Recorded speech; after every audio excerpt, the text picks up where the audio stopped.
Hello everyone, this is Chief Trading Strategist Blaine Markham coming to you with my weekly market update, breaking down for you what I'm seeing in the markets and what I think that you should probably be paying attention to as well. So let's go ahead and dive right into our first chart. Right here, of course, is a chart of the S&P 500 index. Is how I always like to begin these market overviews.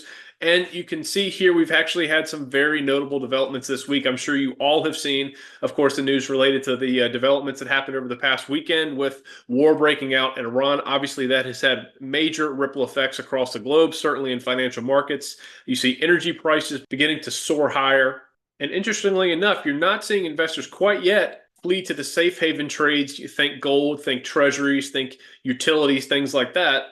And as these higher energy prices have brought back fears of resurgent inflation possibly coming down the pike, that has led to higher treasury yields as people have not yet in mass quantities begun to start fleeing back to buying treasury bonds, allowing those yields to massively spike higher in the past couple of days. Obviously, volatility up, energy up, treasury yields up is a very, very poor mix for stock prices, and you've seen that in this week's price action.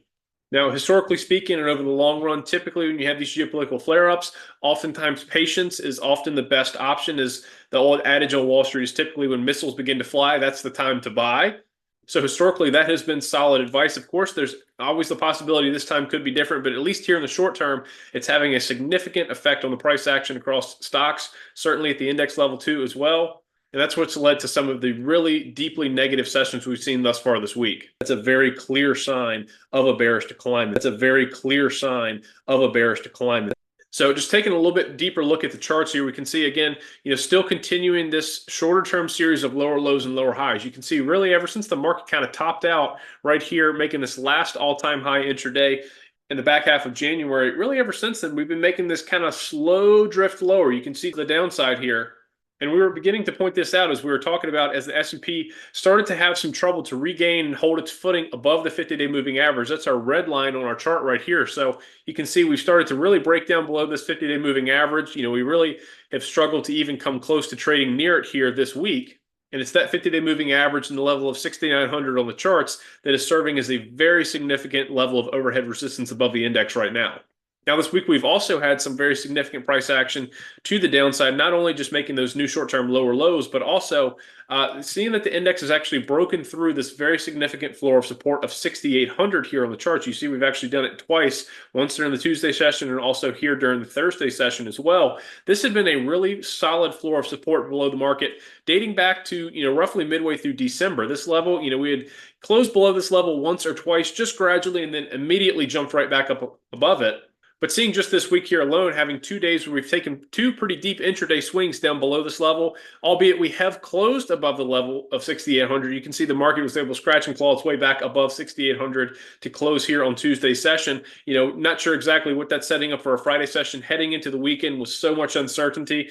Obviously this is a market that's primed for whipsaw type trading and a lot of volatility probably expected. But seeing this support level below the markets continuing to be tested at a pretty high frequency, that is starting to, show some further signs of trend degradation and that we could see some new lower lows here in the weeks to come. One other thing to point out here too is, of course, I mentioned this in past weeks, is that our green line here, our 200-day moving average, while we are still in a long-term uptrend, it's confirmed we're trading above it right now. We are starting to see the index price starting to converge, close that distance between our rising 200-day moving average. So I think that we're likely setting up for a test with that 200-day moving average to try and confirm whether we still are in this uptrend here in the weeks and month ahead.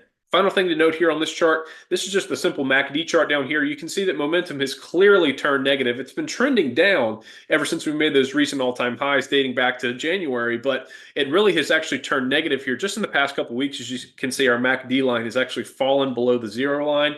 Traditionally, when that black line there, the MACD line, falls below the zero line, that is indicating negative momentum, and it's actually starting to show a significant decline in momentum there. So I wanted to point that out because that's just another confirmation of exactly what I'm showing you related to the price action up top in the S&P index. But I do also want to talk about this index as well. This is the NASDAQ composite. We've seen a little bit more acute selling here in the tech sector. We've known a lot of the tech pressures going on here lately, namely in software. Of course, the mega cap tech names have also been under pressure as well. But we can see that we actually have a trend line sell signal that's formed here. This is actually using my proprietary system where I like to look at the 21 and 63-day EMA. You can actually see that trend line sell signal actually initiated earlier back in February as we had that bearish crossover as those two lines converged to the downside there. Again, you can see the crossover I'm referring to right here. But ever since then, this index has still been making that series of lower lows and lower highs, and it's beginning to start to flirt around with the territory dating back to about a 5-month low, looking back to this low from November here. So starting to get a little bit of support into play for the NASDAQ index here, but overall, it definitely looks like we've had a bit of a trend reversal here for the tech-heavy NASDAQ index. And you can see that this index has really been meeting some very significant overhead resistance right at that 21-day EMA. You can see there's been numerous times here in the past 4 weeks where the index has traded up to it and failed right at that falling 21-day exponential moving average. So seeing the index fail at that level consistently here in the past couple of weeks, that seems to be a clear level of resistance. The index is having troubles crossing over that hurdle here recently. And this is a classic sign of a bearish trend. Anytime we see the index trading up and failing near the middle Keltner channel or that 21-day exponential moving average, that's a very clear sign of a bearish decline that's currently happening. So I just want to point that out there in the charts too. Of course, we're seeing similar declines, across all of the major indexes here. Certainly some of the selling overseas has been even more acute in some of the international indexes that are being disrupted even more by the recent energy spikes. Obviously, the selling pressure has been a little bit more intense in some of those markets. Fortunately, here in the US, we are a little bit more insulated than some of the overseas markets when it comes to these energy shocks, like the one we're potentially looking at right now. But with that said, we certainly have not completely sidestepped the entire bearish action related to this, because we're still seeing these declines as, slower series of lower lows and lower highs across our indexes here. Of course, you can see some really acute selling that's happened in the Dow Jones Industrial Index here recently. That's been one of the stronger performing indexes here year to date, even to the equally weighted trade. We talked a lot about how there was, really broad participation across the S&P 500 index here recently. We're starting to actually see the equally weighted index start to sell off and take a breather too and have pretty substantial pullback. So it looks like that trade is a little bit on pause right now until we get, a little bit more details. We kind of get sorted through this current geopolitical situation.